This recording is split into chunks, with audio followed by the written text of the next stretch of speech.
Radhe Krishna friends, कैसे हैं आप? आशा करती हूँ कि स्वस्थ होंगे। भोलेनाथ माता पार्वती की कृपा आप हम सब पर बनी रहे।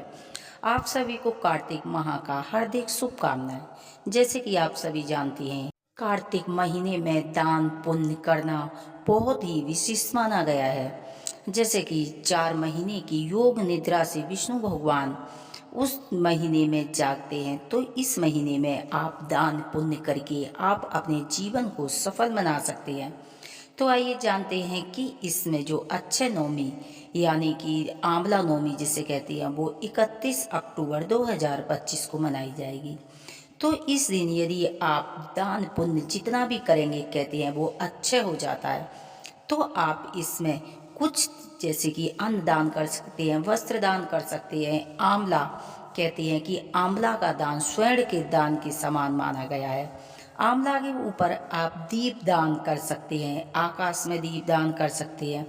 यदि आपने पूरे महीने दीप दान नहीं किया है, तो आप ये अक्षय नवमी से आप लगातार पूर्णमासी तक आकाश में दीपदान कर सकते हैं। आप आंवला के ऊपर दीपदान शिव मंदिर में कर सकते हैं। 5, 11, 21, 51 अपने सामर्थ्य अनुसार कर सकते हैं। तो आप अक्षय नवमी पर आप जो भी दान करेंगे आपका अच्छे हो जाएगा। कहते हैं कि आंवला का पेड़ उस दिन घर में लगाकर और 108 परिक्रमा लगाते हैं। आप ओम नमो भगवती वासुदेवाय मंत्र का जाप करते हुए 108 यदि आपने परिक्रमा लगाई, लेकिन याद रहे खाली हाथ से परिक्रमा नहीं लगाई जाती है। आप कुछ न कुछ रुपया ले सकते हैं, अनाज ले सकते हैं, गेहूँ ले सकते हैं, मिश्री ले सकते हैं, चावल का दाना ले सकते हैं, जौ ले सकते हैं, बतासे ले सकते हैं, जो टॉफ़ी ले सकते हैं जो कि बच्चों में वितरण हो जाए। वहीं पर आप याद रखना कि उस दिन आंवले की एक भी टहनी और एक भी पत्ता टूटने न पाए। कहते हैं कि यदि एक भी पत्ता धोखे से भी हमारे हाथ से टूट गया तो इसका बहुत भारी दोष लगता है। तो आंवला उस दिन खाना नहीं चाहिए, उस दिन आंवला दान करना चाहिए। आंवले के ऊपर दीप दान करना चाहिए। आप पीपल के वृक्ष के भी नीचे कर सकते हैं। 108 परिक्रमा के बाद आप कोई आंवला का वृक्ष हो, उसके नीचे परिवार सहित आप यदि भोजन करते हैं तो कहते हैं रोगों से मुक्ति मिलती है। यदि भोजन करते वक्त कोई भी पत्ता आपके ऊपर गिर जाए तो समझ लेना कि विष्णु भगवान ने आपको आशीर्वाद दिया है। वो पत्ता आप लाकर आप अपनी तिजोरी में रख सकते हैं। कहते हैं कि आंवला का वृक्ष होता है, साथ साथ उसमें विष्णु भगवान निवास करते हैं, लक्ष्मी नारायण का वास माना गया है। कहते हैं कि विष्णु भगवान का दूसरा स्वरूप आंवले का वृक्ष माना गया है। यदि आप कलावा बांधते हैं अपनी मनोकामना बोलते हुए, तो वो मनोकामना शीघ्र ही पूर्ण होती है। यदि आप एक लोटे में हल्दी और थोड़ा सा मीठा जल, गंगा जल मिलाकर यदि आप आंवले के वृक्ष में डालेंगे, जल चढ़ाएंगे हल्दी मिलाकर, तो कहते हैं कि विष्णु भगवान शीघ्र ही प्रसन्न होते हैं और माँ लक्ष्मी की कृपा आपके ऊपर बरसती है। तो छोटे छोटे उपाय आप अक्षय नवमी को यानी कि आंवला नवमी के दिन करेंगे तो आप देखेंगे कि आपकी देखते देखते सभी मनोकामना पूरी होंगी, घर में सुख समृद्धि का वास होगा।